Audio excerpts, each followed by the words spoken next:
Identificado brasileiro entre reféns em Gaza. Presidente Lula pede ajuda do Catar para libertar o brasileiro que está com Hamas. Crime sem castigo. Golpista do 8 de janeiro é flagrado em invasão de terra indígena no Pará. Pará não é bom não, pai. A gente nunca foi preso. Uma tragédia anunciada. Maceió em estado de emergência por conta de mineração da Braskem. A gente estamos sim com medo, viu? O ICL Notícias, segunda edição, está no ar.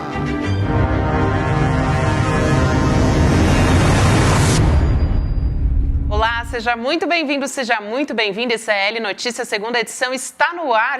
Você, boa noite, né? Você que nos assiste pelo canal do Eduardo Moreira no YouTube, também ICL Notícias, os canais do Instituto Conhecimento Liberta no YouTube e também o canal Com Brasil, você que nos assiste pela TV comunitária, disponíveis, né, em algumas TVs por assinatura. Muito boa noite para você. Também boa noite para o meu querido Chico Pinheiro, que já está aqui. Boa noite, minha querida Gabi. Estamos aqui na luta. Firmes e fortes, né? Firmes e fortes. É isso. Muito bom estar ao seu lado aqui. Vamos nessa. Sempre muito bom. Hoje é quase sexta-feira, hein, Chico Pinheiro? A gente já está quase. Pré-sextou. Pré-sextou. A gente Mas tem amanhã eu não estou aqui. Assunto. Não estou aqui. Então, graças a Deus, será sexta-feira, será a vida que segue. É isso aí. Hoje a gente tem muito assunto para falar por aqui. Tem taxação dos super ricos, que não é bem assim. A gente vai explicar essa história daqui a pouquinho. Não é bem assim. Não é bem assim. Seria bom se fosse. Os super ricos não serão taxados assim. Mas a gente vai entrar nesses detalhes todos. Agora, você começa falando por uma história, né? Tem réu do 8 de janeiro que foi flagrado em invasão de terra indígena, mas só fica pior a história, né? Tudo isso aí faz parte de um plano da extrema-direita, do fascismo bolsonarista, contra o Supremo Tribunal Federal. Você pode ter queixas de um ou outro ministro supremo, né? Mas nós não podemos jamais desconhecer e desconsiderar a importância que o STF, o Judiciário, principalmente o STF, teve nos últimos tempos. A começar pela Covid. Foi o STF que, contrariando Bolsonaro, autorizou as vacinas. Bolsonaro queria proibir as vacinas, né? E determinou o uso de vacinas. Foi o STF. E foi o STF que barrou o golpe. O golpe depois da vitória, antes e depois da vitória de Lula. Antes porque queriam, né, mexer nas urnas, né, para invalidar a eleição. E depois porque resistiu aos atos golpistas do 8 de janeiro. Bom, os bolsonaristas estão inquietos, estão mirando de todo lado contenções ao STF, seja no Senado, nós vimos uma ação do Senado tentando, lamentavelmente, né, sob a direção de Rodrigo Pacheco, também contra o Supremo Tribunal Federal, querendo limitar as ações do STF que combatem o fascismo. E agora na Câmara, o Partido Novo, o deputado Marcelo Van Hatter, Marcelo Van Hatter conseguiu protocolar com 171, olha que número significativo, 171. Depois você olha o que é isso no Código Penal, né? Com 171 votos, conseguiu protocolar uma CPI para investigar o Supremo e o TSE, né, o Tribunal Superior Eleitoral, dizendo que eles são contra a democracia, vejam só. Protocolou uma CPI contra o Supremo e o TSE. Não vai dar em nada, claro, essa CPI tem que ser instalada por determinação do presidente da Câmara, que não será louco de fazer isso. E se for, acaba sendo igual aquela CPI que fizeram dos atos golpistas, cai na cabeça deles mesmos, né? Bom, protocolaram dizendo que houve abusos do STF, abusos do TSE, né, como se não fossem abusos todas as tentativas que fizeram esses parlamentares de extrema-direita, né, deputado Geyer, né, a deputada Zanata, aquela da pistola, da metralhadora, e por aí vai, né? Zambelli e tal, para tentar destruir a democracia no Brasil. Ontem mesmo o STF foi duro contra uma tentativa de um ministro bolsonarista, ministro Nunes Marques. O ministro Nunes Marques queria suspender, cancelar uma operação da União que envolvia Polícia Federal para expulsar invasores de terra indígena. Invasores que estavam ocupando a terra dos Apitereuá, né, terra no Pará. Ele foi a favor, Nunes Marques, de grileiros e desflorestadores que atuavam aí.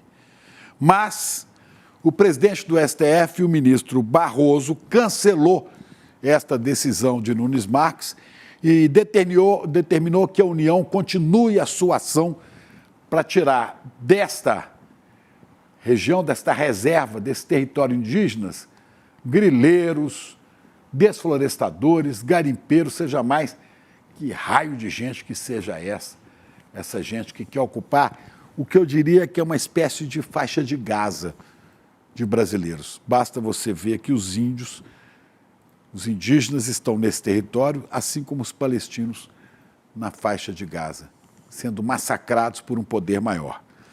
Não é? Queriam retirar o IBAMA e a Polícia Federal daí. Queria o ministro Nunes Marques, bolsonaristas, na cota de 20% que Bolsonaro disse que tinha no Supremo. Ele e o ministro André Mendonça. Né? Dançou.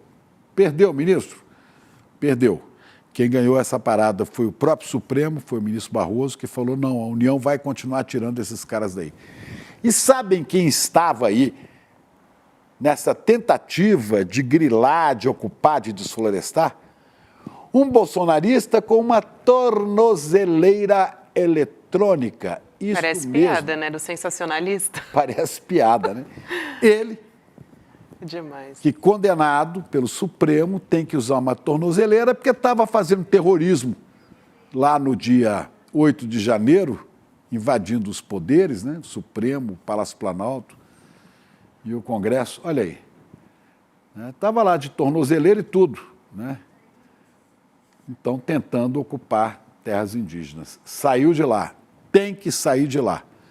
Diz o deputado Van Hatter, do Novo, do Partido Novo, né? Diz ele que tudo isso é feito em memória do mártir. O mártir é o Clériston Pereira, não é isso? Clériston Pereira Cunha. Aquele agitador do dia 8 de janeiro, que morreu, lamento, mas morreu, no presídio, em Brasília, na Papuda, se não me engano.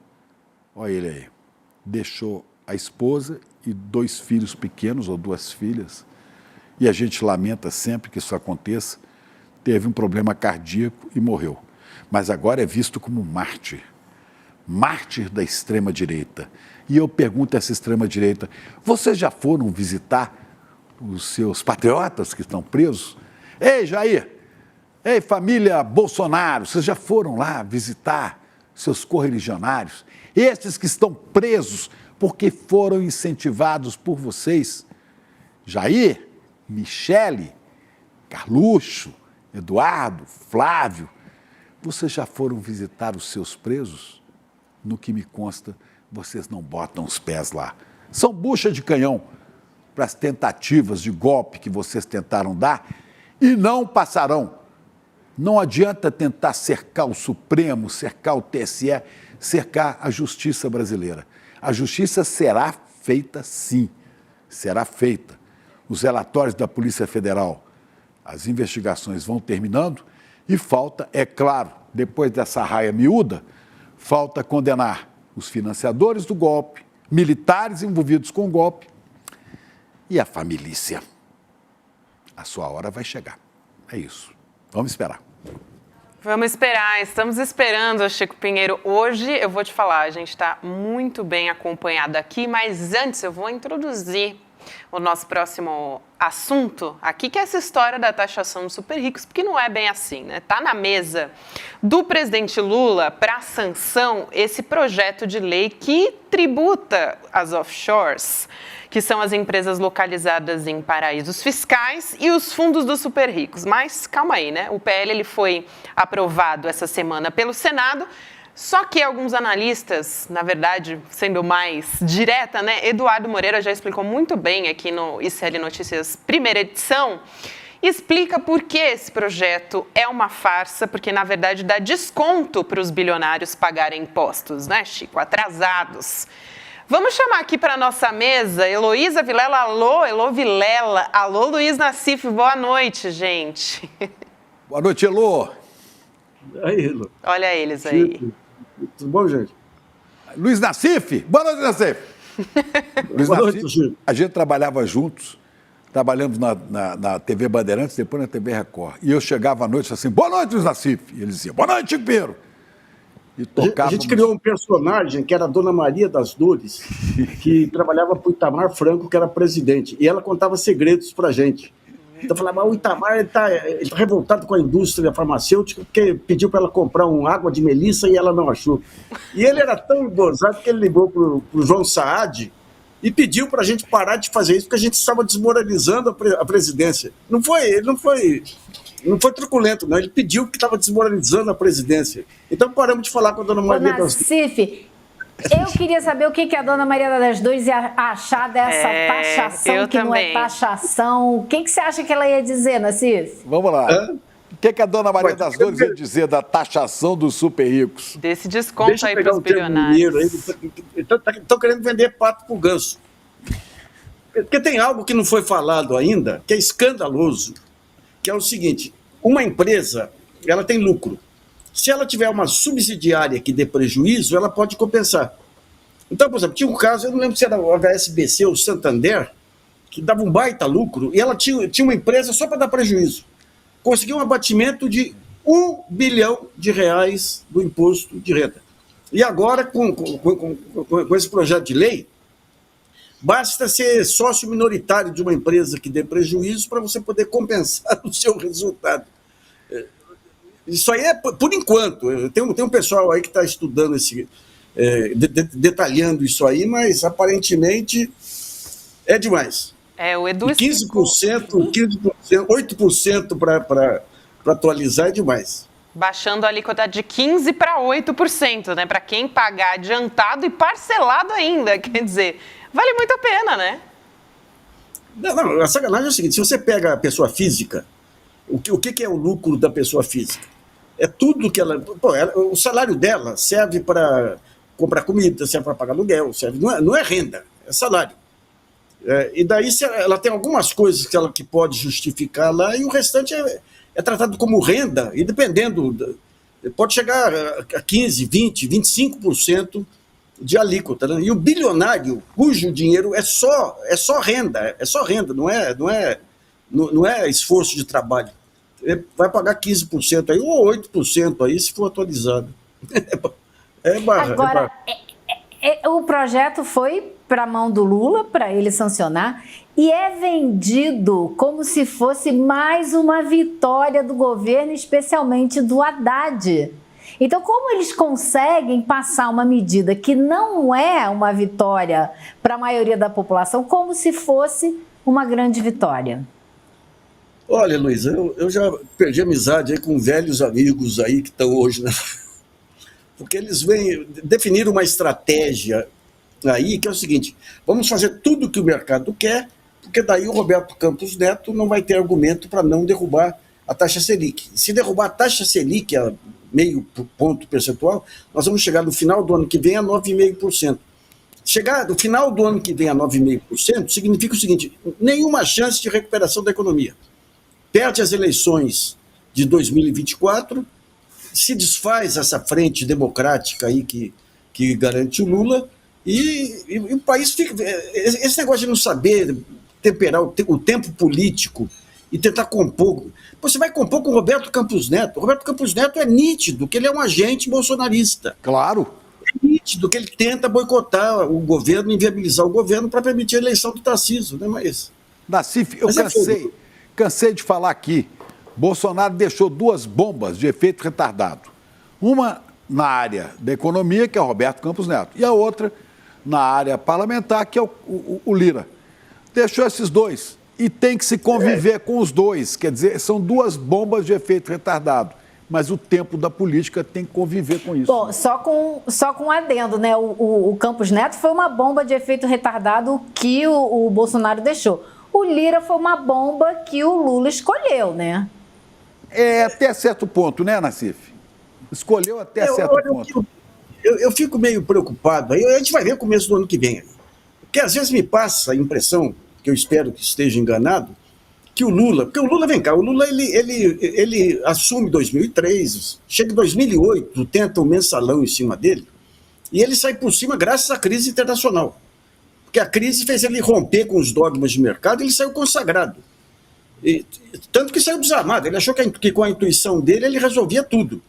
E não percebeu que o mensalão era a base de um modelo de derrubada de governo que foi utilizada contra o Getúlio lá na CPI da última hora. Daí caiu o mundo em cima dele, com tudo, todas as regras, ele seguiu todas as regras que eram seguidas pelo Fernando Henrique Cardoso. Daí ele é preso, acontece tudo aquilo, tem impeachment. Então me parece que hoje ele é uma pessoa que não confia muito mais na sua intuição. Essa é, digamos, a minha visão pessimista, né? A minha visão otimista é que ele passou um período realmente aí com essa questão das costas dele aí, e que ele pode estar preparando uma estratégia agora de criar uma bandeira, tem que criar uma utopia, uma bandeira para o pessoal ir atrás. Porque o que está acontecendo, o Lula hoje é o único representante de valores civilizatórios. É o único representante. Daí você vê mídia caindo de pau nele em cima de mesquinharia, daí você vê ele sem conseguir conduzir um discurso capaz de legitimar a sua atuação. Olha, vai ser um final de ano meio de apostas aí de como vai ser o ano que vem, viu? Nassif, mas sorte do Brasil que teve o nome como o Lula para ganhar uma eleição, que seria muito difícil com outro nome, né? E sorte do Brasil que tem o Lula para tentar conduzir isso, em meio a tantos percalços. E aí, Elô, eu digo o seguinte, herdou o Lira, porque o Lira tem um apoio enorme do centrão, da extrema-direita e tal, e com ele tem que negociar. Eu não vejo outra possibilidade no momento, né? O tempo da política. Tem uma... eu só digo isso, Chico, porque tem uma turma no Congresso que diz que era possível... Opa, travou, Elô. Agora que ela ia falar o que eu quero ouvir. Travou, Elô. Era possível que... Elô. Já, Elô, completa o raciocínio. Aí, Opa, voltou. Elô, diga, que era possível. O que eu estou dizendo é o seguinte, existe uma turma no Congresso que diz que era possível, sim, um outro candidato, que havia uma articulação acontecendo, da qual participava inclusive o Renan Calheiros, não como candidato, mas numa articulação mais ampla, com outros setores do MDB, inclusive, e que o partido, o Lula, especialmente, achou melhor ir com o Lira, por diversos motivos, especialmente porque o próprio PT derrubou essa outra articulação que existia. E aí a gente pode ter 1000 motivos. Muita gente diz que é porque várias pessoas do PT também estavam envolvidas com orçamento secreto, então não queriam mexer com isso, melhor deixar o Lira. Aí tem 1000 explicações. Então, por isso que eu estou dizendo que ele não é só uma bomba deixada pelo Lira, mas é resultado de toda uma articulação política que, se foi possível ou não ser diferente, eu não sei. Mas é o que dizem algumas línguas do Congresso. Mas né? A Dilma não queria o Eduardo Cunha. E ao ficar Eduardo Cunha, deu no que deu. Nassif, o que você acha? Aí que entra o meio termo aí. Porque é o seguinte, você pode estabelecer uma resistência. Você não vai para o suicídio aí de romper. Mas você pode estabelecer uma resistência e negociar. E o Lula, ele fica confiando que se ele ceder agora, consegue aprovar algumas leis, o ano que vem recupera. Só que cada vez que ele cede, o capital político dele cai. O capital político cai junto à população. E daí o que está acontecendo? A ultradireita está se organizando hoje com o apoio aí do partido mais influente do país, que é o Partido dos Bilionários. Você vê aí a alegria do Abílio Diniz com esse caso do Milei, que o Milei o que é? O Milei não é o maluco que fala com o cachorro, não. O Milei é um cara do mercado, que criou um personagem e deu certo. E já rompeu com ele. E já rompeu com o personagem que criou, né? Pois é. E de repente você pega esses que estão há 20 anos atrás da terceira via, fala, não, a terceira via pode ser alguém, qualquer um aí que seja palhaço o suficiente. Então estão falando agora em criar uma estrutura aí em torno do Estadão, de veículos de ultradireita, para repetir Murdoch. Ou seja, você tem. Por que todas essas articulações? Porque você tem um vácuo político aí. E esse vácuo político não vai ser preenchido aí com as negociações do Haddad, ou seja o que for. Falta um projeto de país, né? Mas só reforçando que, Chico, o Lula realmente, o que ele fez nas eleições aí foi a maior contribuição à democracia brasileira. E ele é a única pessoa que separa o Brasil da Argentina, é o Lula. Por isso que a gente cobra dele que tenha uma atitude mais proativa, né? Exatamente. Você sabe, a única coisa que me dá muita aflição é a gente entende que tem que ter articulação, né, com o Congresso para tentar passar medidas e tal. Mas o que eu, assim, na minha ignorância a respeito do Congresso brasileiro, que eu estou aprendendo há pouco tempo, é que me dá aflição ver que são feitas várias concessões, solta medida, aprova medida para tudo quanto é lado, e o que vem em troca é muito pouco. Vem uma migalhinha, outra migalhinha, que não vai fazer diferença na recuperação econômica, a ponto da classe trabalhadora sentir diferença no bolso, que é o que pode garantir a gente continuar caminhando na democracia e evitar uma volta ao fascismo. Simplesmente isso que me dá aflição, Nancy. Isso. E o Lula tinha que assumir a defesa do país em todos os níveis. Onde está a defesa do país? Está no trabalho. Quando eu digo trabalho, não é só o trabalhador, é a produção. É sair dessa fantasia da financiarização e começar a enaltecer a produção. E por produção se entende o pequeno empresário, o médio empresário, o grande empresário, o trabalhador, a cooperativa, o MST. Esse é o grande... As associações comerciais, as federações de indústria e de comércio. Esse é o grande pacto que junta todo mundo de forma suprapartidária. E como é que faz isso? A importação de aço da China está prejudicando, ameaçando a indústria siderúrgica nacional. Imposto de importação. Tal coisa, estão querendo vir empresas para cá para poder aproveitar a energia verde. Tem que dar contrapartida. Transferência de tecnologia, parceria com empresas brasileiras. A gente tem que voltar aos tempos e as receitas que fizeram do Brasil de outros tempos uma grande economia, que fizeram da China uma grande economia. Você tem que negociar mercado interno e tudo, e defender fundamentalmente a produção nacional. Nassif, mas é isso que a gente vê, o presidente tentando, inclusive, nessa viagem, criticada por alguns, né, Arábia Saudita, porque o cara lá é um ditador, esquartejador de colegas jornalistas, né? Mas o Lula está tentando arranjar recursos, arranjar mercado, ele sabe que é importante isso para o Brasil. E eu quero lembrar aquele cara, né, aquele marqueteiro lá do Bill Clinton, né? Economia é estúpido, economia, você sabe muito mais de economia do que eu, mas infinitamente mais. Mas a gente vê, a taxa de desemprego caiu. Os combustíveis estão ainda com preços bem razoáveis, se você compará-los ao preço dos combustíveis no final do governo do Bolsonaro, ou do desgoverno do Bolsonaro, né? Preços de produtos da cesta básica contidos.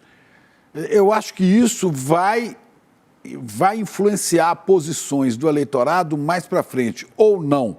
É a economia que vai mandar ou não? Veja bem, o que está acontecendo aí com os preços e tudo é um refluxo da guerra da Ucrânia e da Rússia depois daquela explosão aí. Se você pega hoje, por exemplo, crédito, o crédito está impossível para pequena empresa e para média empresa. Impossível. Você pega o grande varejo brasileiro, está indo para o vinagre. Magalu, Casas Bahia. Você tem aí o maior recorde de recuperação judicial da história. Então, você tem algumas melhorias pontuais que não são suficientes. Mas você tem as ferramentas aí para poder ser mais atrevido aí, sabe? Por exemplo, você pega vamos pegar toda essa questão que acontece com o BNDES. Eles falam que a diferença entre o custo do financiamento do BNDES e a taxa Selic é subsídio. Como se a distorção não fosse a taxa Selic. Esvaziar o BNDES. Pô, você tem que mudar essa regra. O BNDES, quando ele empresta para uma empresa, aquele empréstimo, mesmo que seja por uma taxa inferior à Selic, gera emprego, gera fornecedores, gera aumento de produção, aumento de receita fiscal. Então você tem um monte de dogmas aí dessa financiarização que vem lá do Plano Real. O Plano Real foi a nossa União Soviética. O que o Gorbachev fez com a União Soviética, o Fernando Henrique fez com o Plano Real aqui, com a única vantagem de reduzir a inflação. Então, não é suficiente. Não é suficiente essas melhoras pontuais para dar sensação de bem-estar, sabe? Esse é o receio que a gente tem aí. Mas você vê com isso, Nassif, que o governo não está caminhando para uma posição satisfatória para a maioria do povo brasileiro, em termos de economia? Por enquanto, eu não vejo. Você tem, digamos, o MDIC agora, com os programas aí que o Alckmin está tocando, das 5 coisas do Alckmin. Eu acho que, em parte, o que está ocorrendo é o seguinte: o Lula, quando você pega 2007, 2008, eu tentei entender como que era o modo Lula de governar, porque a imprensa inteira falando que Lula acorda de manhã bêbado, e você, sempre que a imprensa começa assim, você lê rodapé, e nos rodapés era um outro Lula que você via. Daí eu perguntei para alguns ministros, falei, como é que é o estilo de governar do Lula? O que ele fazia? Juntava o ministério e fazia uma competição de boas ideias. Daí aquela ideia que ele gostava, ele chamava o ministro e falava: me explica 3 coisas. O que isso é bom para o Brasil, o que isso é bom para o povo, o que isso é bom para o meu governo. Se tivesse convencido, aquilo virava um programa de governo. E ele ia articulando tudo. O Haddad me disse uma vez que o Lula ligou para ele e falou: Haddad, não tem uma notícia boa aí? Ele falou: tem, mas o Palocci está segurando. Então ele vai lá e ligava para o Palocci. Ou seja, é a forma mais competente de gestão de CEO. O que parece é que com esse ministério e com esse período que ele ficou afastado, que ele ainda não conseguiu fazer essa articulação. O que a gente espera é que ele comece a articulação. Mas a articulação tem que mobilizar, tem que ter mobilização. Então, essa mobilização não é com melhorias pontuais que você vai conseguir, né? Agora, Nassif, em defesa do presidente Lula, a gente tem que considerar que ele pegou um país destroçado, sim, não é? Sim. E não só destroçado, mas também com um apoio político muito rachado. Metade do Brasil estava contra. Eu acho que ele já conseguiu uma certa musculatura política para tocar isso para frente. E acho que o foco dele em fortalecer a empresa brasileira, né, os empresários e tal, isso é muito importante. Agora, não é o tempo que a gente gostaria de ter, a gente gostaria que tudo isso fosse mais rápido, que fosse mais radical, né? E, infelizmente, não dá. O tempo da política, ele é outro, né?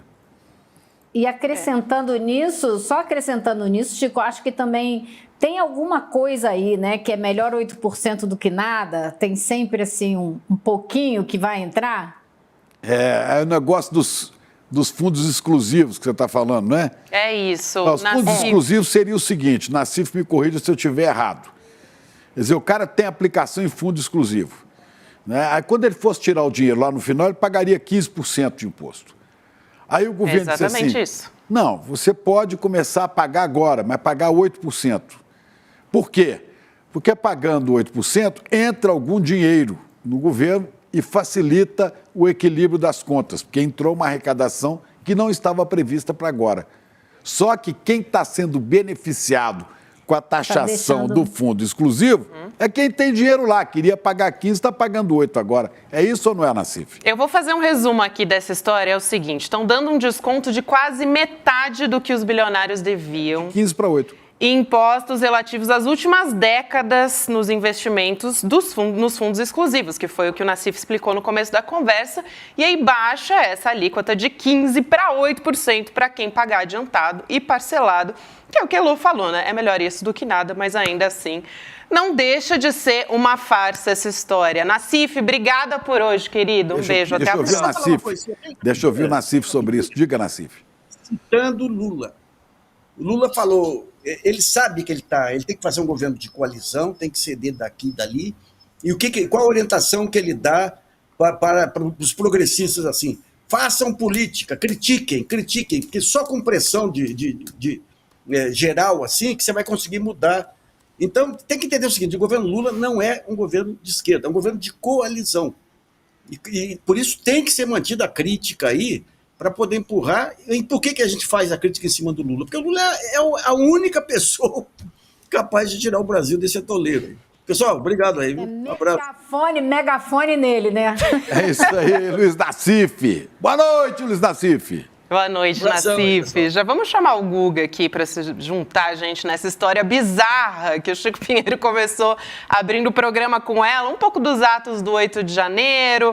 Hoje a polícia deflagrou, vou introduzir aqui o assunto antes de dar boa noite para você, Guga, a 22ª fase da Operação Lesa Pátria, com 25 mandados de busca e apreensão e 3 prisões contra os golpistas. Só que essa história, como o Chico adiantou aqui, é bem bizarro, é bastante bizarro, porque lá no Pará, a Força Nacional foi retirar invasores numa terra indígena e encontraram entre os invasores um réu do 8 de janeiro. Com tornozeleira e tudo. Com tornozeleira e tudo. Quem que é ele? O Daniel de Oliveira Araújo. Isso aconteceu no início de novembro, só que a Folha de São Paulo revelou agora essa história. Vamos ver como é que foi essa abordagem.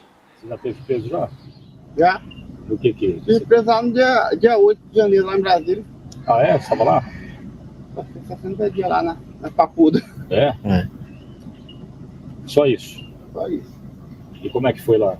Lá não é bom não, pai. A gente nunca foi preso. É difícil, né? Claro. E como é que vocês foram para lá? Mas não, foi um bocado de gente, foi daqui do Tucumã, São Félix. Foi? Carro, de ônibus.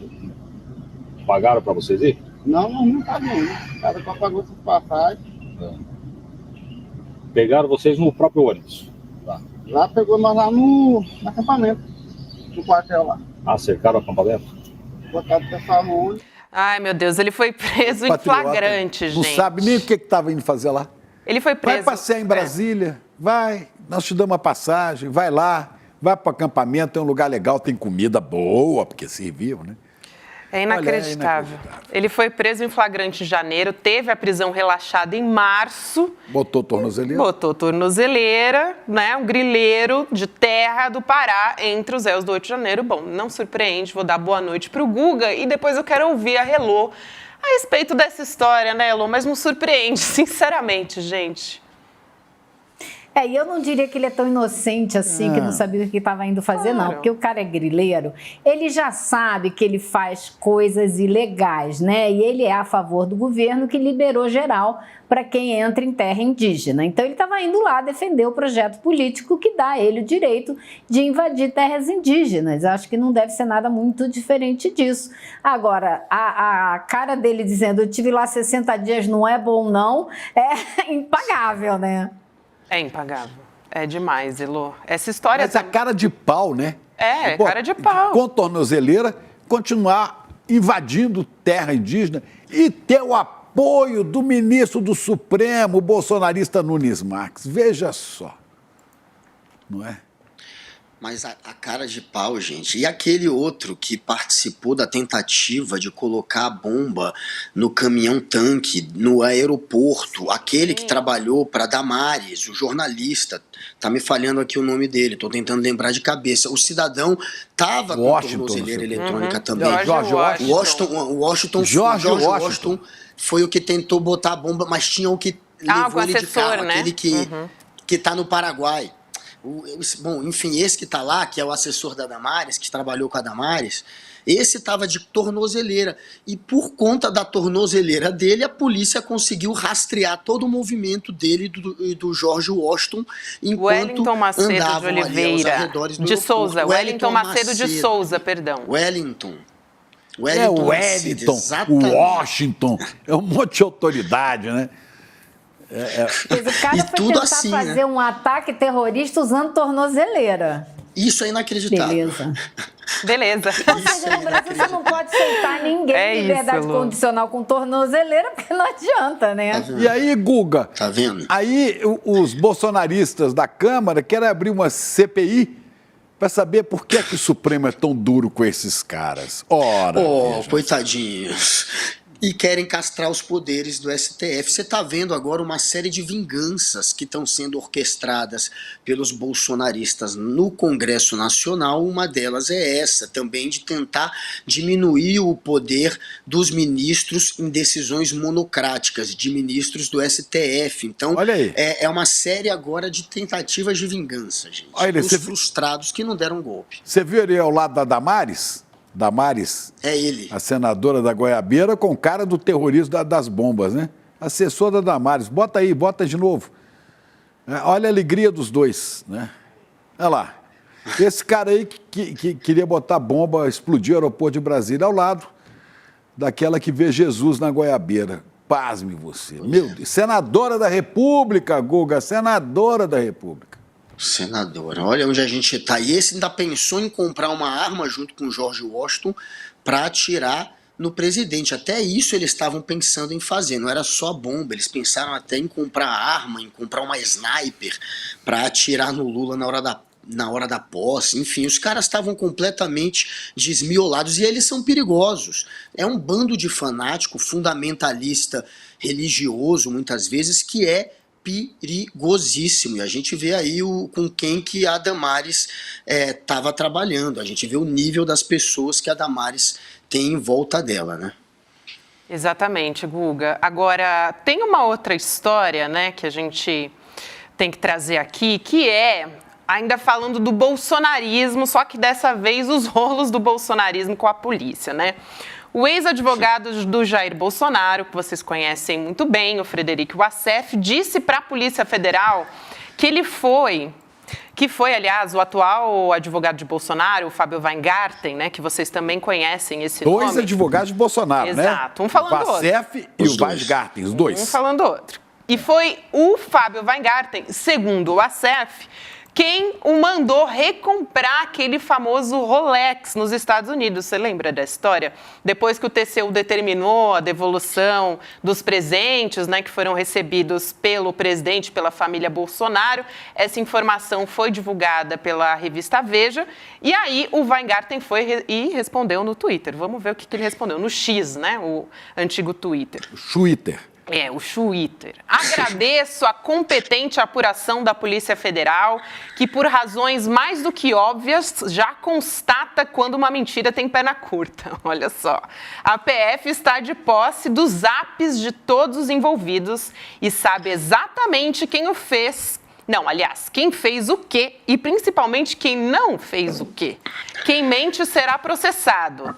Em respeito aos demais investigados, não mais tocarei nesse assunto. Melhor não tocar, porque vai complicar para você, né? Quer dizer, treta mesmo. É o Wassef, aquele que homiziava o Fabrício Queiroz na casa dele. Homiziado quer dizer o cara fugido da polícia, escondido, né? Da justiça. O homiziado Fabrício Queiroz estava com o Wassef. Homiziado, com H. Homiziado. Estava na casa do Wassef lá em Atibaia. E Wassef é advogado da família, né? Advogado da família. E agora o Weingarten, que é advogado também de Bolsonaro, os dois batendo boca. E o Weingarten diz assim, é ele que disse, né? Ainda bem que a Polícia Federal disse que está com a verdade. Esse cara aí está mentindo. Eu torço pela briga. Guga, isso que eu ia falar, essa situação clássica em que a gente torce pela briga, né? Eu quero que se mordam, que se matem. Você vê, né? E agora a gente tem o Weingarten avalizando as investigações da Polícia Federal. Não dá para depois os bolsonaristas falarem que a polícia está de marcação com o Bolsonaro. O próprio advogado está agora dando sinal verde dizendo que a PF está fazendo um bom trabalho. Olha que curioso.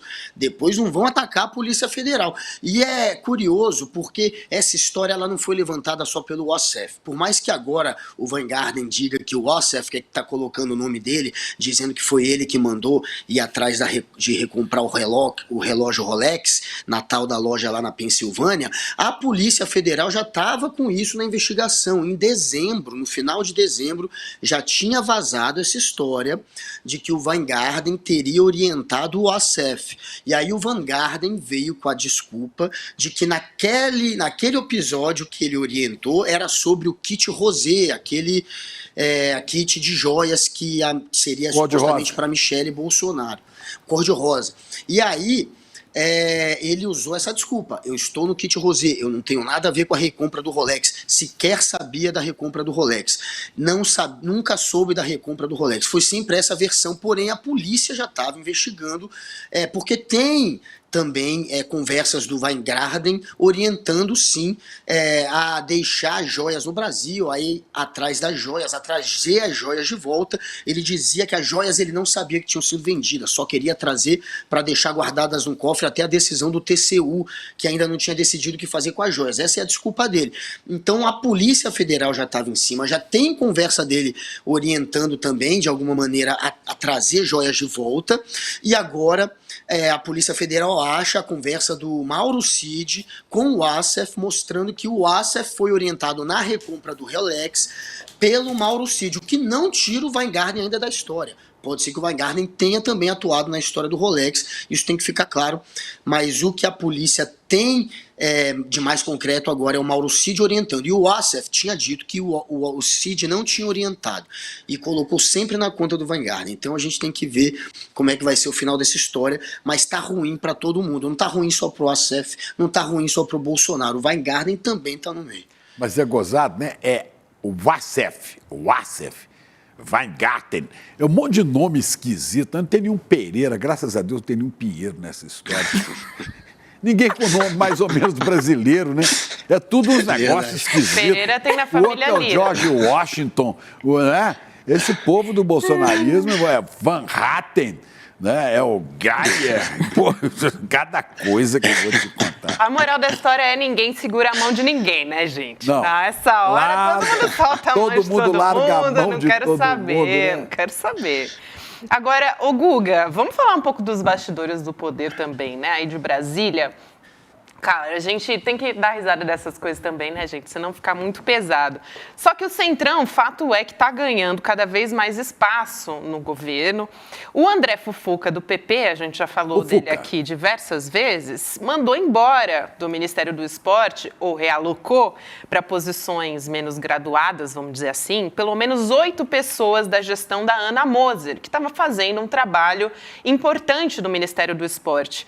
Ou, então, pessoas próximas a Ana Moser ou ligadas ao PT. Essa história que a gente tem, o que é muito lamentável, né? Porque a gente viu, finalmente, o Ministério do Esporte tendo alguém qualificada, técnica, à frente da pasta, e agora está tendo um desmonte, né, Guga?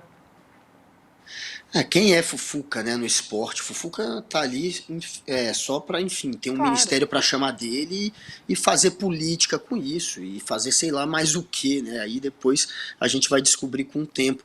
E aí o Fufuca trocou, né, a secretária executiva, que ainda estava ali até pouco tempo atrás, era a Juliana Agatti, tinha sido indicada pela Ana Moser. Depois que ela saiu e entrou no lugar dela o Antônio Paulo Vogel, que foi já o número 2 na pasta do Abraham Weintraub, quando era ministro da Educação do Bolsonaro. Quando entrou esse Antônio... mais um. Weintraub, mais um nome para entrar na lista aí, Chico. E aí, esse Vogel, depois que assumiu a Secretaria Executiva, começou a dar esse rapa, a mudar geral, aí para cima daqueles que estão ali por indicação, obviamente, da Ana Moser, está colocando o grupo político dele, está tendo esse rapa. Saiu a Marta Sobral agora, que é do basquete, né, que era do basquete, o Diogo Silva, aquele nosso primeiro campeão de taekwondo, faixa, campeão de medalha de ouro mesmo no taekwondo, o Diogo Silva, torci muito por ele, eu lembro. Ele também tá perdendo o cargo dele, está sendo realocado,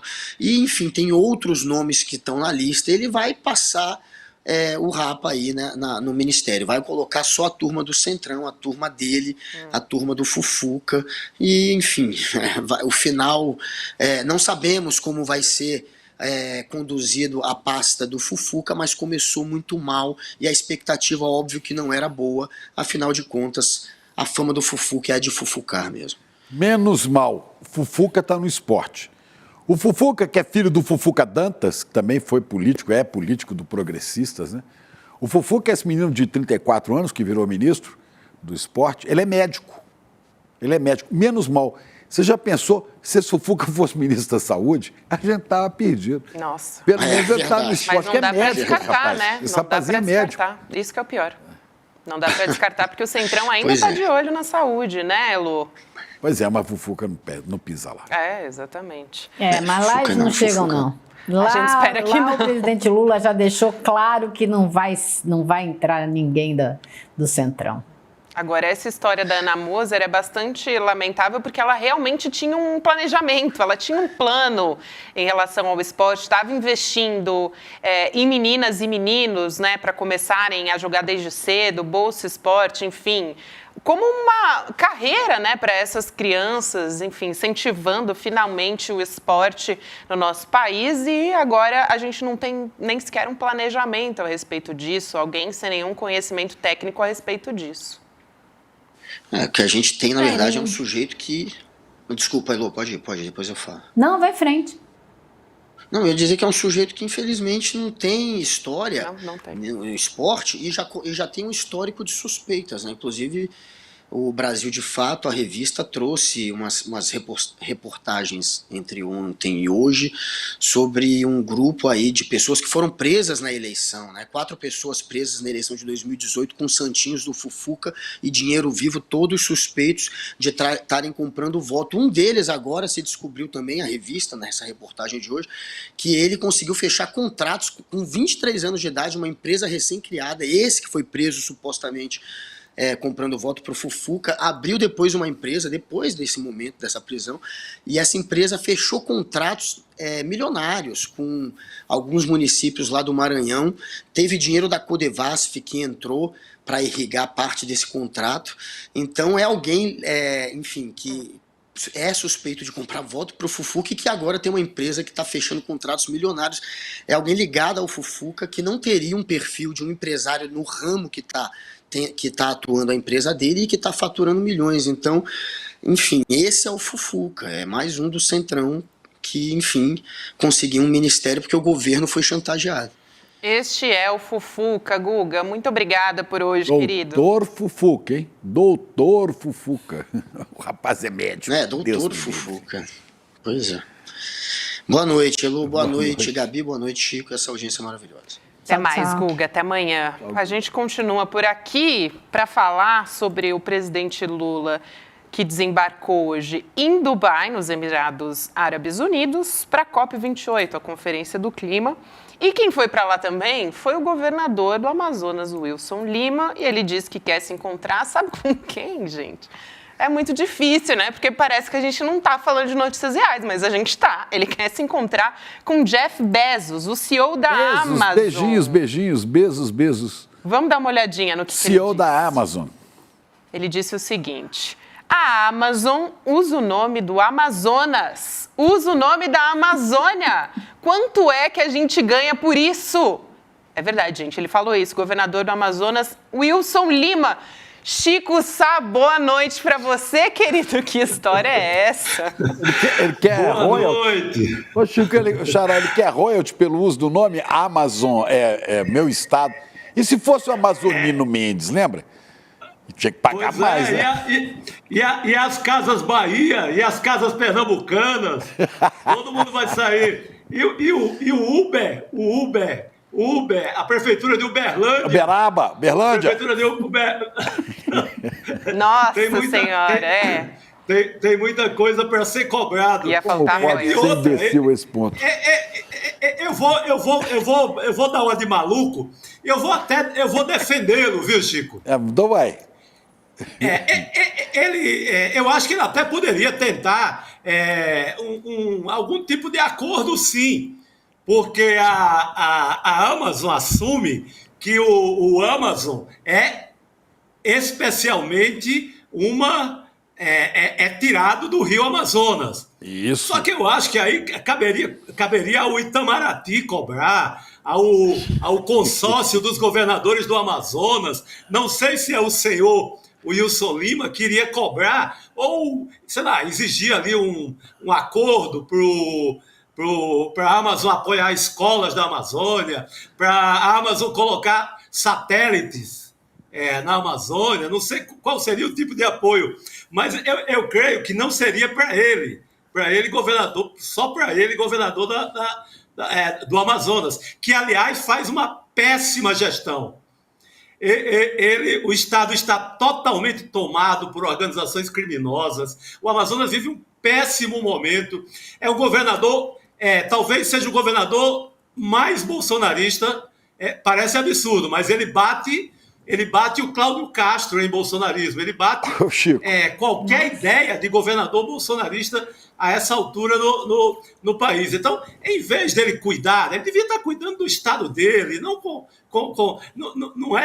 é tentando chantagear a Amazon que ele vai resolver o problema da gestão dele, né? Que aliás, começa ainda não sei se você lembra, Chico, Gabi, Elô, aquela crise na saúde, ele em sociedade com o Pazuello, até hoje o estado do Amazonas paga muito caro por aquela matança, né?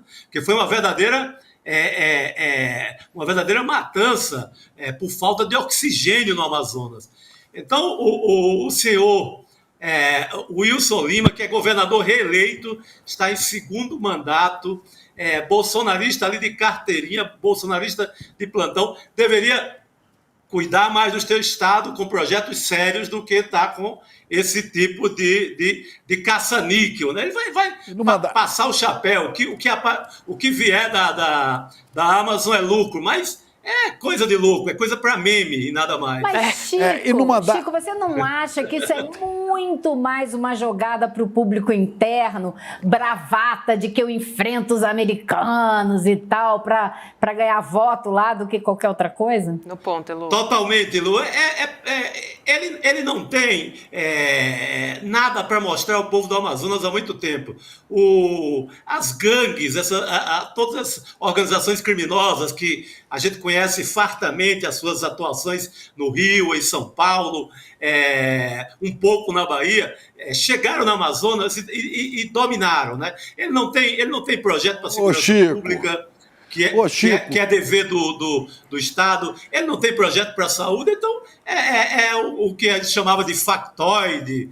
O Chico não foi ele. De enganando a massa. Vamos enganando a massa. Vamos dando esse circo para enganar os amazonenses e nada mais. O Chico não foi ele que mandou aquela mulher, a dama do tráfico, que chamaram, para reunião, jogando casca de banana para o ministro Dino? Não foi ele que mandou para Brasília, para reunião, no segundo escalão do Ministério? E justiça seja feita, ela não era condenada ainda.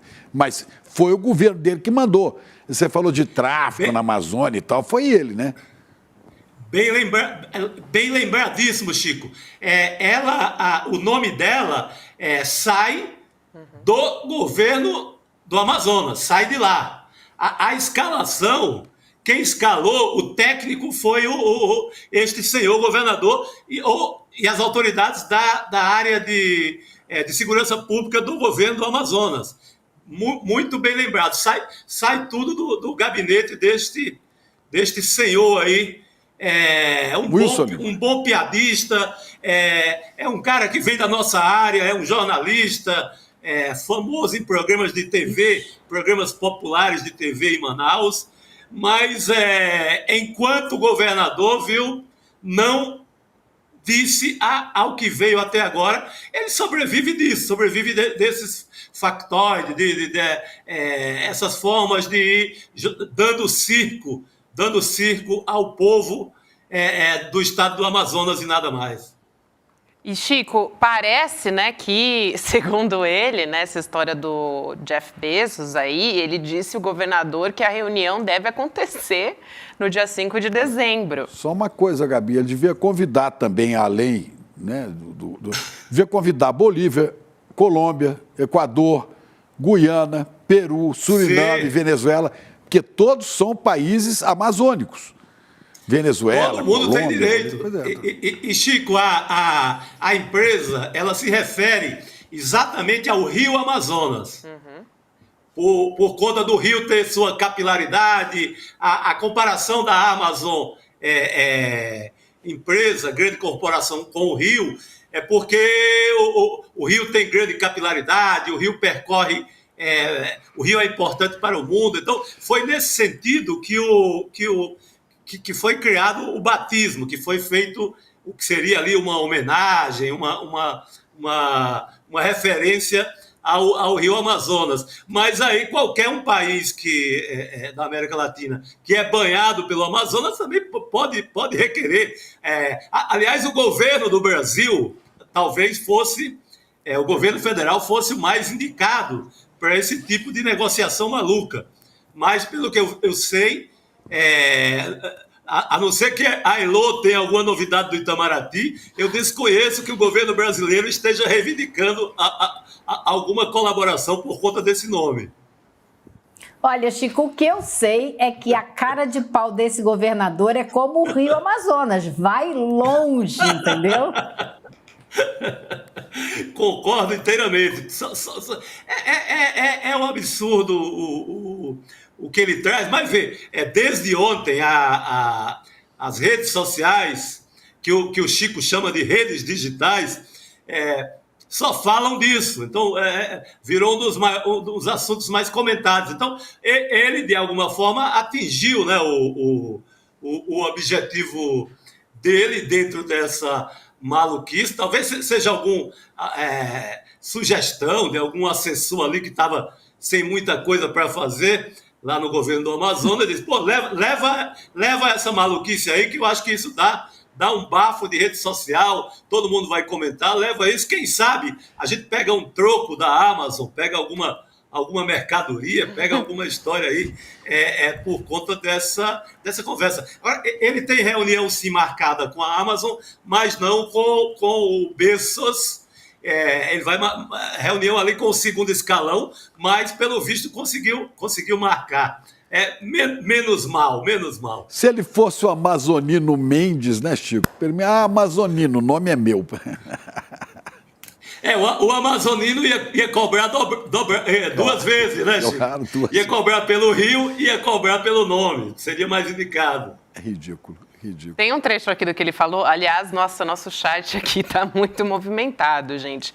Tem gente revoltada, tipo a Vera Muniz. Ela falou, que vergonha aqui pro Amazonas, isso. A Luísa Barros diz, foi uma casca de banana. A Fátima já diz, de tédio a gente não vai morrer não, gente.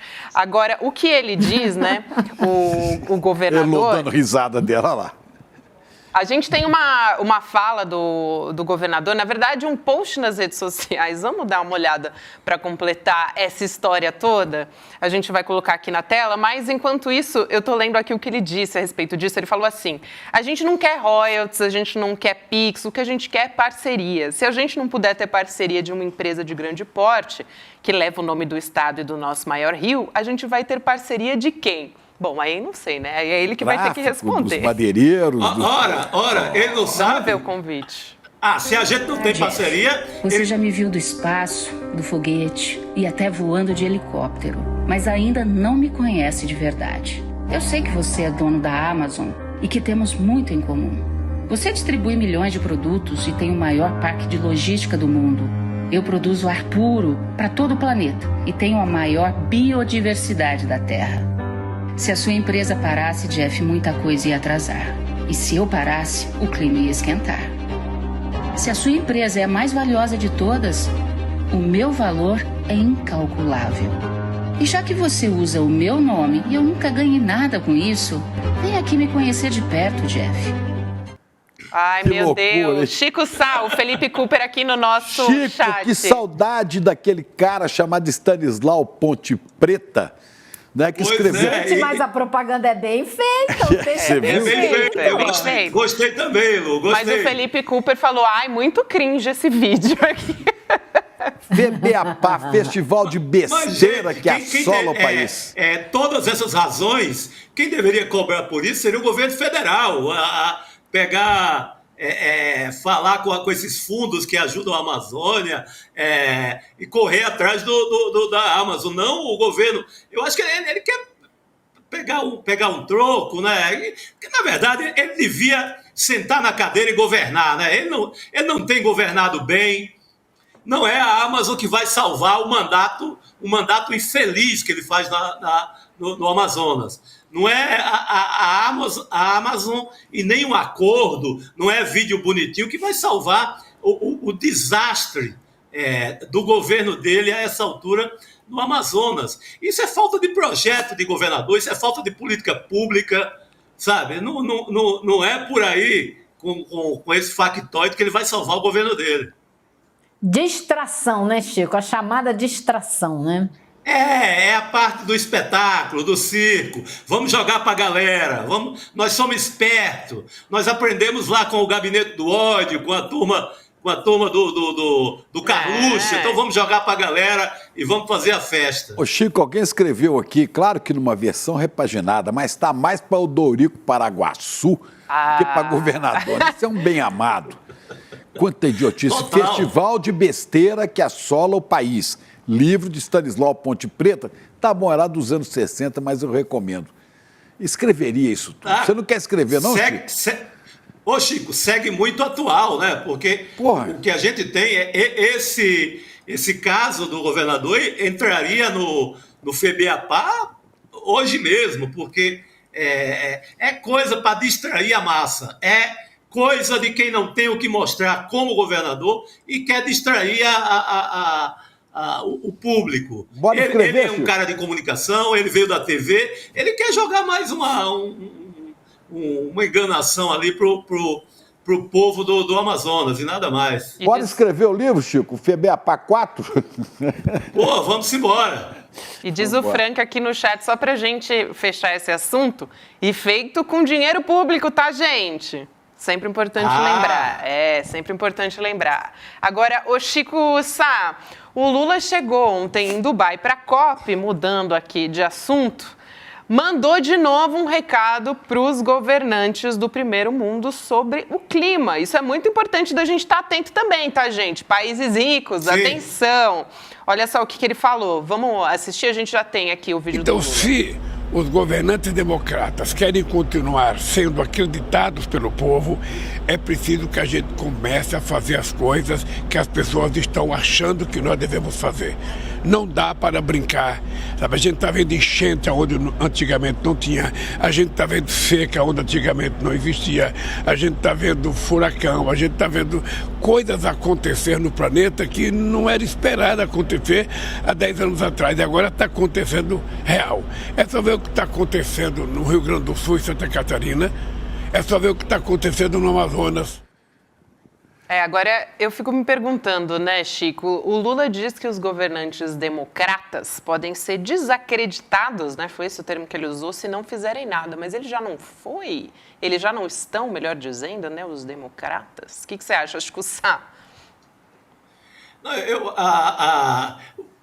Faz parte, né? É um discurso que o Lula tem feito desde o começo do mandato, puxar ali a orelha de um e outro tentando ser uma autoridade global nesse sentido, com essa bandeira verde, que o Brasil tem autoridade, né? Tem autoridade, tem digamos assim, tem lugar de fala, né? Numa bancada mundial para tocar no tema, mas o próprio Lula, aí numa contradição interna, tem sido muito cobrado em relação às energias, ao uso das velhas energias, como as energias fósseis, petróleo, etc., aqui no Brasil. Então, há uma discussão também interna, há uma discussão entre IBAMA, Ministério do Meio Ambiente e o resto do governo, a parte que quer achar mais petróleo em tudo que é lugar possível. Então, dentro do próprio governo, existe essa contradição que o Lula relata, que o Lula cobra do resto do mundo. Mas eu acho que ele tem que seguir nessa linha, tem que seguir cobrando pesado e vestindo essa bandeira de que o Brasil é reserva do mundo, que o Brasil pode falar... o Temer usou uma expressão que o Brasil seria o que é o Oriente Médio em relação a petróleo, o Brasil seria em energia limpa. Esse discurso eu gosto, de puxar o Brasil como terra, como pátria da energia limpa. E jogar um pouco de lado ali o amor pelas velhas e poluidoras energias antigas, né? Olha, só uma informação que chega aqui, né? Além, em 24 horas na Arábia, o Lula conseguiu 10 bilhões de dólares, promessa de 10 bilhões de dólares de investimento no Brasil. E recebeu um convite para integrar a OPEP+. Quer dizer, o Brasil fazer parte da OPEP+, e liderar a transição energética para a energia verde. Né? Olha só. Não, tudo isso é muito interessante, né? Tá fazendo negócios e não pegando jabá, pegando joias, pegando correntes, colares para Michele. As autoridades do governo passado voltavam de lá, parecia uma relojoaria, uma joalheria de tanto penduricalho, joia, entrava tudo de forma ilegal no Brasil, tinha que ficar driblando a receita em Guarulhos, escondendo em bolsa, escondendo em pastas de assessores para passar joias para a primeira-dama. Tudo isso foi muito feio, tudo isso é muito condenável.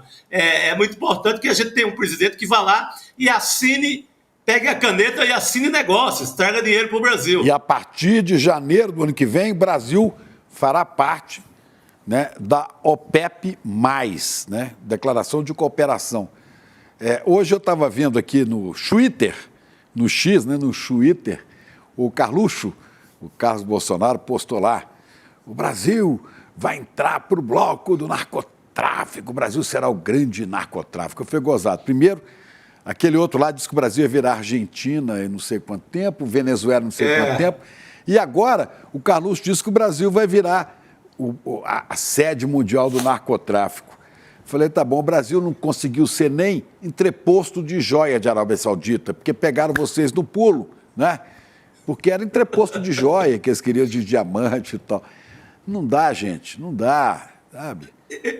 Eu nem vi, não sabia que o Carluxo estava voltando à cena, eu não vi esse... Está voltando falando de narcotráfico, não fala de milícia, aí também não, né?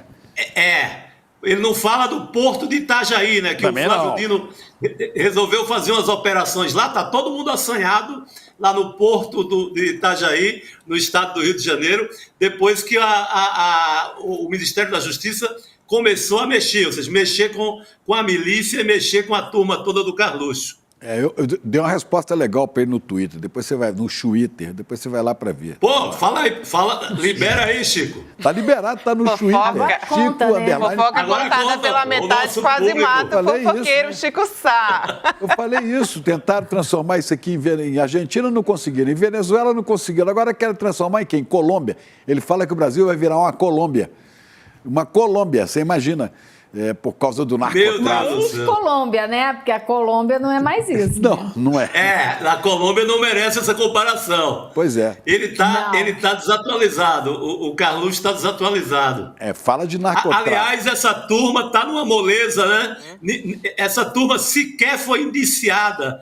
Essa turma está numa moleza, numa impunidade. Nada pegou para essa turma toda até agora. Joias, golpismo, bandalheira, todas genocídio, e nada pegou para essa turma. É um povo, parece aquelas panelas de teflon. Nada pega nessa gente, hein?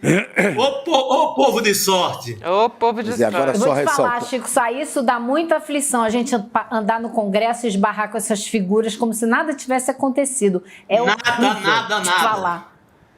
Deus, pátria e nada, Elu, nada. Não aparece ninguém para um Ministério Público, um promotor, um procurador, para fazer uma denúncia do festival de absurdo que essa gente cometeu. Esse aí, o Flávio Bolsonaro, gente, o cara comprou uma mansão que ele não demonstrou que poderia pagar, no empréstimo mais do que suspeito. Essa gente fez de tudo, essa gente ganhou muito dinheiro, saiu ilesa. Até agora, nada. Comprou por um valor absolutamente subavaliado, né? Ele falou que 6 milhões. Os cálculos é que ela vale 3 vezes isso, né? Quer dizer, a loja de chocolate, né, Chico? Chocolate. Falando em chocolate, Chico Sá, eu vou te liberar aí, porque nada... Galo e Flamengo, não? Falando em chocolate, Atlético e Flamengo, Chico. Ô, Chico, nem me fale disso, Chico. Nada passa despercebido aqui pelo nosso chat. Tá todo mundo aqui falando. A Rosa Amélia, Chico Sá, abre a porta pro gatinho sair. A Isabel Ribeiro, ô, Chico Sá, tem gato na tuba. A gente tá aqui ouvindo a nossa audiência, não perde nada aqui. Vai lá ficar com o seu gatinho, alimentar o gatinho, abrir a porta pra ele. Você correu e salvou ele. Ele tava querendo pular da janela. Ele não me aguentava falar. Aqui no ICL todo mundo é gateiro. Viu, Chico? Ele estava desesperado como o gato do João Gilberto. Quando o João Gilberto começava a cantar o pato.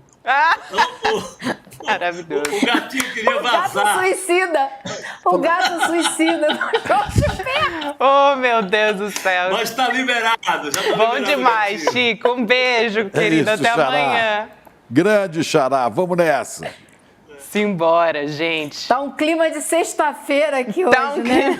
Mas amanhã vai estar aqui, todo mundo trabalhando, menos Chico Pinheiro. Chico Pinheiro já tá com clima de sexta-feira mesmo. É porque esse país tem hora que dá vontade de rir, né? Gente, se a gente não rir, vai sobrar o quê pra gente? É tanta imbecilidade, é tanta idiotice que a gente tem que ir picotando aqui e ali rindo desse festival de besteira que assola o Brasil, né? Mas agora a gente vai falar de notícia pesada, gente, porque a gente vai falar de Gaza.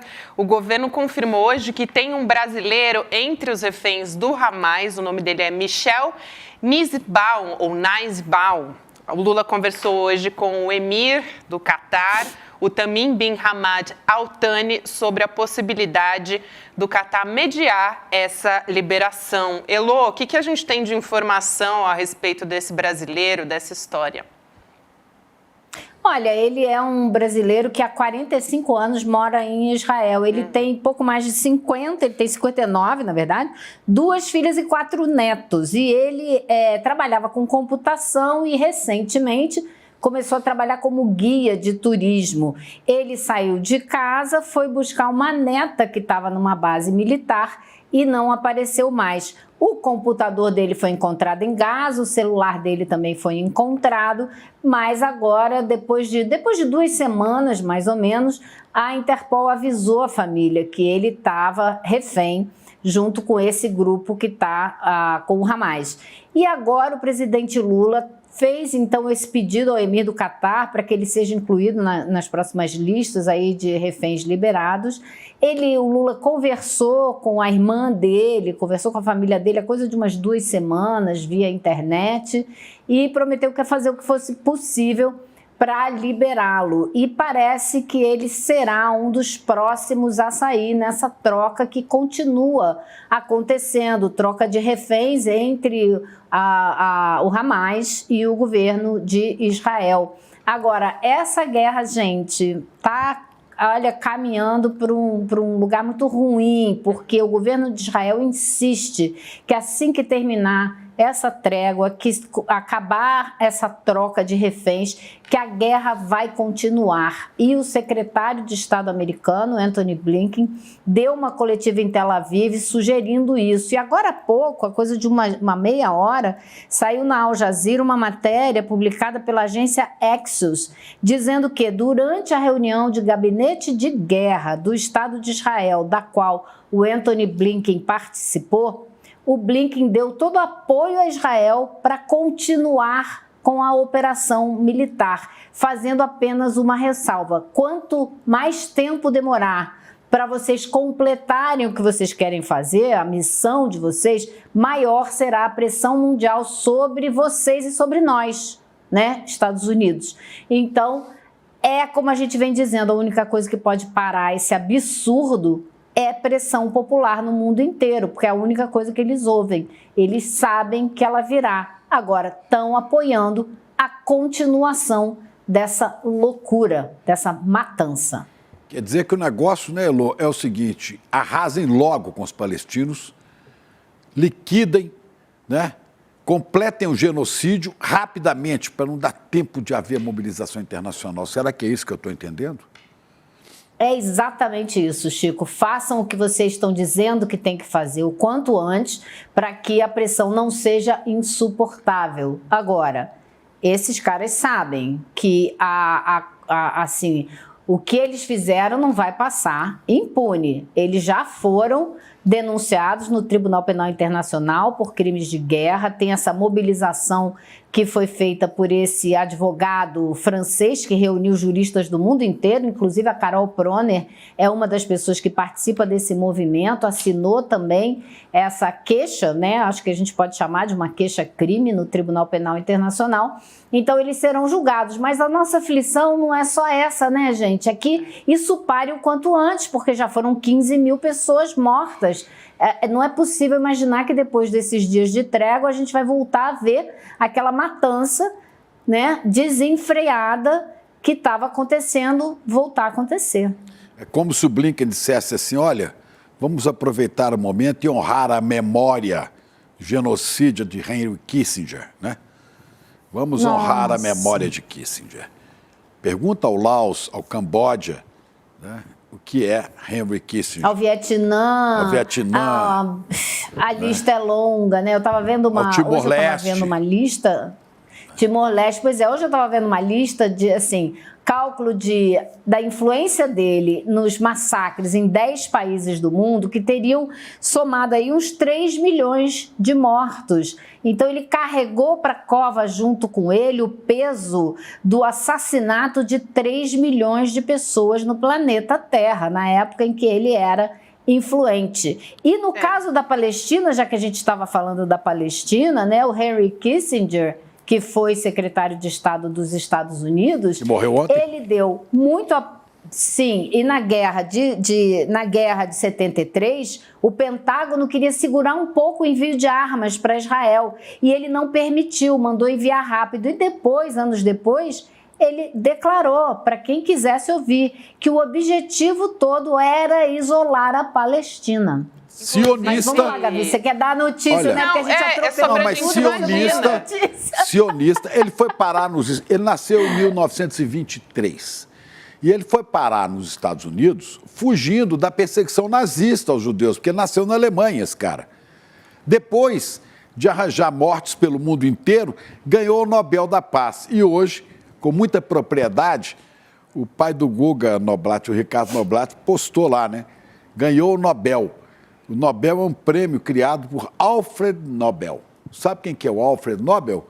É o cara que inventou a dinamite. É isso.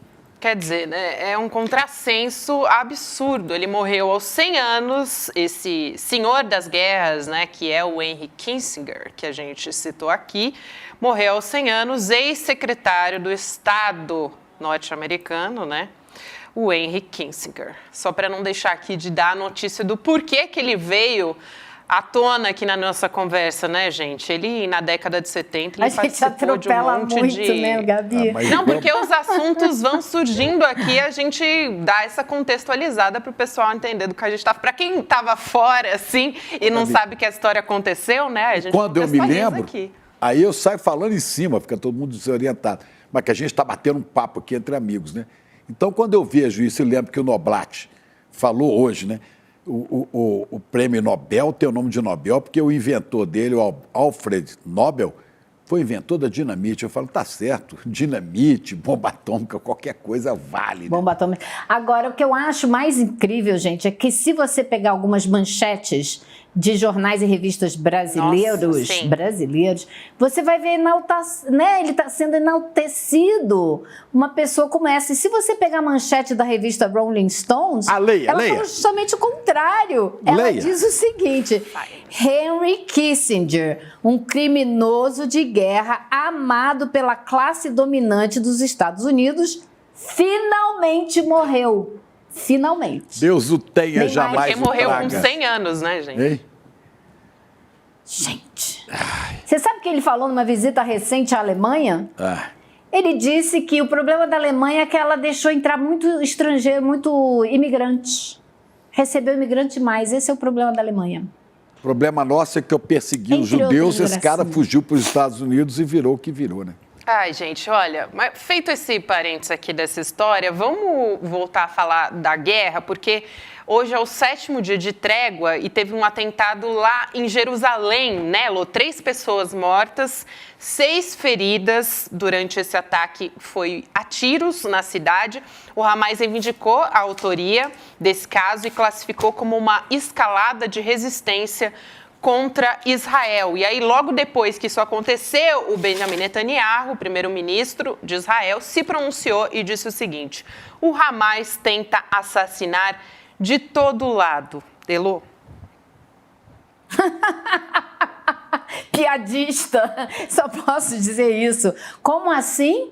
15 mil mortos, mais de 6 mil crianças? E o Hamas é que tenta assassinar de todo lado? Mais de 300 mortos na Cisjordânia, que não é a área do conflito. Hoje teve mais um palestino assassinado na Cisjordânia. Para o quê?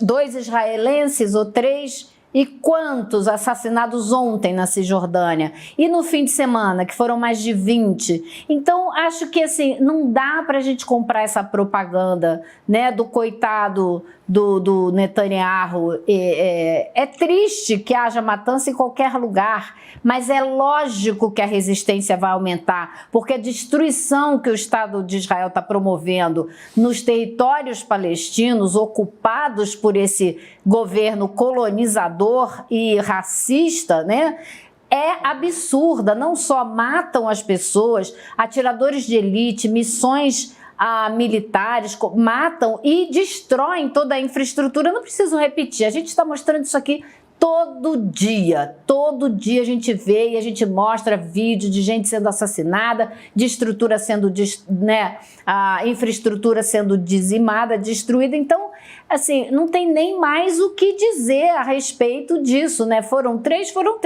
E a tendência da resistência a aumentar, claro que é. Claro que é, porque com esse genocídio absurdo, o que a população vai fazer? Vai sentar e dizer, ok, vou ficar sentada aqui esperando morrer até o dia que vocês resolverem que mataram o suficiente? Não, a resistência vai aumentar, é o que eu falei aqui acho que ontem. O apoio ao Hamas está cada vez maior na Cisjordânia, porque eles não têm mais ninguém para quem olhar como uma força que está tentando defender os direitos desse povo.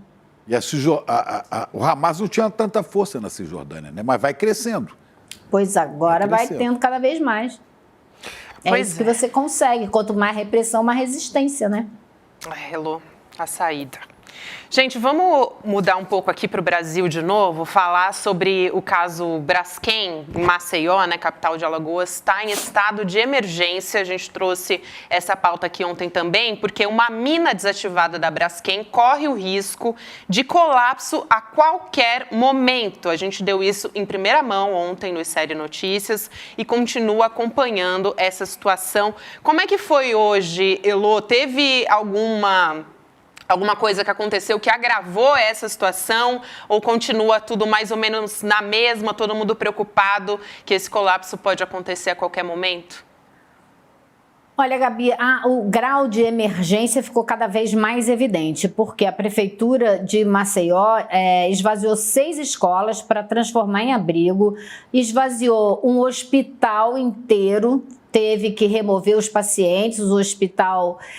teve um hospital ali, esqueci o nome dele agora, mas ele teve que remover pacientes para outros hospitais, porque ele está numa área que pode sofrer também. Se essa mina entrar em colapso, ela pode, em efeito dominó, arrastar as outras mais de 30 que tem ali em Maceió. Então, o risco é enorme. Agora, o que fez as autoridades decidiram o quê? Decidiram mandar a polícia para obrigar certas pessoas que ainda estão em algumas das áreas consideradas agora de risco para deixarem as suas casas. Então, na marra, teve gente que teve a polícia botando arma na cara para sair com a avó acamada, que não podia ser retirada. Então, a avó ficou, a pessoa saiu, voltou depois para catar a avó e os animais que ficaram, que não puderam ser retirados, todo mundo, tudo passando fome. Eu tenho telefonemas de pessoas aqui aos prantos, desesperadas, sem saber o que fazer. Eu ontem à noite convenci uma pessoa a ir para casa de um amigo. Falei com ela, você não pode ficar aí, é horrível que você tenha que sair, é horrível, mas vai dormir em segurança em algum lugar. Depois a gente pensa, né? Depois você pensa o que fazer. Enfim, então a situação lá é desesperadora porque as pessoas não sabem o que fazer. Existe uma descrença nas autoridades enorme, não sabem se estão fazendo isso para elas saírem e a empresa pegar as casas, como já aconteceu no passado. Então é muito complicado. Elô, devia chamar a polícia como ordem judicial para prender os responsáveis por esse estrago, os da Braskem. A polícia devia agir aí para retirar as pessoas, o corpo de bombeiros retira, né?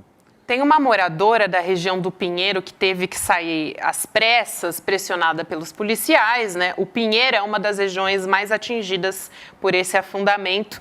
E a dona Sônia, que é essa senhora, garante que a casa dela estava fora de risco. Vamos assistir esse vídeo. Ontem nós fomos expulsos à 00:30, praticamente 100 pessoas na porta, com todo tipo de aparato de justiça. Polícia Federal, Polícia Estadual, Guarda Municipal, Polícia Civil, Exército, tudo na minha casa. Minha casa não tem nenhum problema. Eles aproveitaram o problema da Braskem para fazer isso comigo. Como eu passei mal, eu fui socorrida, fiquei só com a camisola que eu estava vestida. Aí agora eu não posso entrar na minha casa, eu não posso pegar meu remédio, porque eu tomo remédios de uso contínuos. E eu estou aqui em estado de choque. Meu marido saiu só com a roupa do corpo, porque eles deram 5 minutos. E como tinha meus 3 netos pequenos que choravam, dentro de casa, dentro da minha casa, policiais armados. Entendeu? Foi a pior tragédia que eu já vivi na minha vida, com 65 anos de idade. Eu estou em estado de desespero e pânico. Elô, quem vai indenizar essa gente? Quem vai pagar por tanto sofrimento, tanto transtorno? Né? Isso aí é dano moral, irreversível. E eu quero lembrar que você foi a primeira que eu vi, a primeira jornalista a fazer uma série de reportagens sobre esse abuso da Braskem. Agora a grande mídia entrou na história, né? Tá todo mundo. E é bom todo que mundo tá mesmo, falando, né? Agora, Chico, olha a loucura do negócio, né? Você tem, em algumas áreas que não foram consideradas de risco, apesar de estarem coladas nas áreas de risco que foram totalmente evacuadas, você tem gente morando ali pedindo há anos para sair dali, para ter uma remuneração, para ter uma indenização e sair dali. E a empresa dizendo que não, a gente vai revitalizar essa área, vocês vão poder continuar morando aí. Aí agora ontem de noite, no meio da madrugada, falam para essas pessoas, vocês têm que sair daí correndo. Ué, mas não era seguro esse lugar? Vocês não iam revitalizar? Entendeu? Uhum. Então, é assim... Fala. Não, Gabi. É que tem um outro vídeo, né, de um outro morador de uma área dos Flechais, fica logo abaixo dos bairros que afundaram lá em Maceió. Vamos colocar o vídeo, então, do Valdemir Alves, que mora lá no Flechal, para a gente assistir? Que ontem houve imediatamente um boato rápido que todo mundo teria que sair, deixar os seus imóveis. Só que uma parte da comunidade não aceitou, por quê? Porque, de repente, eles avisaram isso já perto da tardezinha, né? E a gente, até eu mesmo, fiquei constrangido de deixar o meu imóvel e sair para ir embora.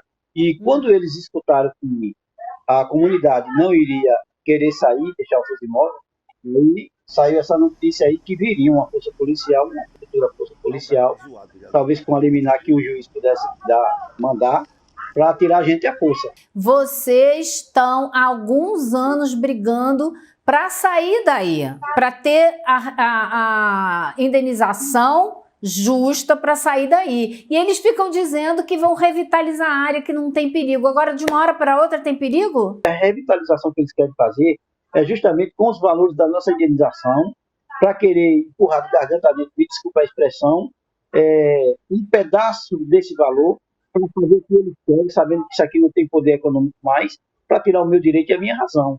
Então, para mim, isso não tem condições de me oferecer uma estabilidade de vida como eu tinha antes. Você não fica com medo de começar esse desabamento, ter um efeito cascata e abrir uma cratera aí perto de vocês? O próprio professor Abel Galindo disse que, em 2020, ele disse que, no futuro, entre 2022 e 2023, para 2023, iria acontecer um colapso nas minas, que as áreas mais próximas iriam sentir esse abalo. E as áreas mais distantes um pouco, que tivesse conectado esse bairro nessas áreas, o sintoma iria ser as paredes rachando, né? Frissura nas paredes, e é o que está acontecendo. A minha casa aqui apareceu, abriu mais, na frente, abriu rachaduras imediatamente, que eu não sei, que justamente é isso que a gente se vê, e isso causa pânico, causa medo, constrangimento, e a gente não consegue nem dormir bem. A gente estamos sim com medo, viu? Ai, Elô, é isso, né? Inclusive o Arthur Lira se pronunciou a respeito isso que eu ia presidente perguntar. da Câmara. O Lira já tomou alguma providência? No que me consta, além de chefe do Centrão, ele é alagoano, né? Ele disse o seguinte: entrei em contato com o ministro da Integração, Desenvolvimento Regional, Valdez Góes, solicitando prontidão e alerta da Defesa Civil para acompanhar as consequências geradas pela exploração das minas pela Braskem em Maceió. Elô, vamos concluir. Não, nunca se mexeu para fazer nada pela população que sofre ali com a Braskem, né? E o senador Renan Calheiros ontem também, são os arqui-inimigos, né? Ontem ele gravou também um pedido ao governo federal que tomasse providência e mandasse o pessoal dos geólogos federais para ver o que está acontecendo. Então, entra a política aí no meio sempre também, né? Lô, sempre. Vamos continuar acompanhando esse caso, porque corre o risco, corre não, né? Vai piorar a qualquer momento e a gente vai continuar acompanhando. Obrigada por hoje, Elô. Um beijo, querida. Até amanhã. Até amanhã. Até amanhã, Elô. Valeu. A gente tem mais um recado aqui. Antes de encerrar, vou te lembrar de novo de uma aula que a gente tem aqui em breve, um encontro entre Eduardo Marinho e Eduardo Moreira vão estar juntos no dia 17 de dezembro. O artista Eduardo Marinho, que largou uma vida bastante confortável que ele tinha para viver nas ruas, ele conta como é que foi essa experiência, como é que é a filosofia de vida e tudo mais. Para participar, você tem que se inscrever agora no icl.com.br/N2 para garantir a sua vaga, dia 17 de dezembro, às 8 horas da noite, então não perca esse encontro. E agora você fica com o Sinapse CL, tem Roberta Garcia, César Calejão, a partir de agora com o João Feres Júnior, que é mestre e doutor em ciência política. E assim a gente vai encerrando, né, Chico? Vamos, boa noite, geral, comunidade CL. Eu volto na segunda. Então, até segunda-feira, Chico. Até segunda. Um beijo. Um beijo a todos que nos acompanharam. Boa noite, gente. Boa noite aos canais do YouTube e também ao canal Com Brasil. Até amanhã. Põe na agenda que esse vale a pena. 17 de dezembro, domingo, às 8 horas da noite, Eduardo Marinho, filósofo das ruas, sucesso da internet, das redes sociais por suas reflexões e textos, vai dar uma aula para o Instituto Conhecimento Liberta. Para você participar dessa aula ao vivo e que não tem replay, clique no link aqui em cima ou aqui embaixo e se inscreve agora, gratuitamente. A gente se vê lá.